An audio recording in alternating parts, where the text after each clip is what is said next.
Méditation du 26 octobre. Prendre soin de la nature. Regardez les oiseaux du ciel. Considérez comment croissent les lys des champs. Matthieu 6, versets 26 et 28. Peu de tâches semblent aujourd'hui plus urgentes à l'échelle mondiale que de prendre conscience de la fragilité de notre environnement et de sentir notre responsabilité dans la préservation de son équilibre et la gestion de ses ressources. C'est d'ailleurs la première tâche qui a été confiée à l'humanité. Genèse 1, verset 26, Genèse 2, verset 15. Jésus invite ses disciples à observer la nature et à en saisir les messages vivifiants. Les arbres qui repoussent au printemps, Marc 13, verset 28, la croissance prodigieuse des graines, Marc 4, verset 3 et 9, 26 à 29. Le fait que ne vend-on pas deux passereaux pour un sou, cependant, il n'en tombe pas un à terre sans la volonté de votre Père. Matthieu 10, verset 29. L'incroyable beauté des fleurs, Matthieu 6, verset 28 à 30, ou la splendeur du crépuscule, Luc 12, verset 55. Sans la sacraliser, Jésus nous invite à observer la nature avec respect et lucidité, comme témoin et parabole de la providence divine et de l'impartialité de son amour.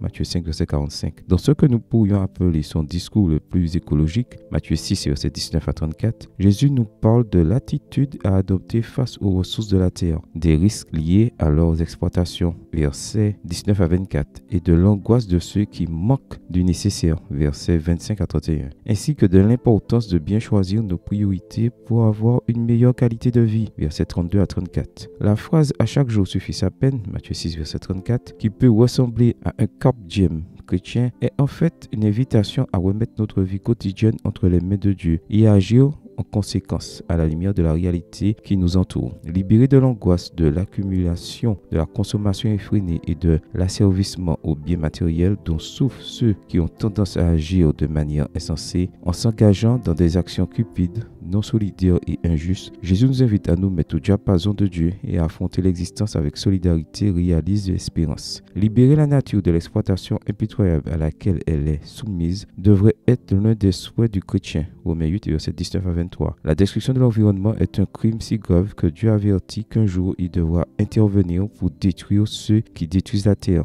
Apocalypse 11, verset 18. Jésus nous invite à observer et à admirer la nature comme l'objet de l'amour de Dieu et non comme une simple ressource à exploiter ou à posséder. Protéger la vie sous toutes ses formes en tant que magnifique création divine est la manière la plus cohérente de respecter et d'adorer son Créateur. Apocalypse 14, verset 7. Seigneur, rends-moi plus responsable de l'environnement dans lequel je vis. Amen. Bonne journée à vous et que le Seigneur vous bénisse.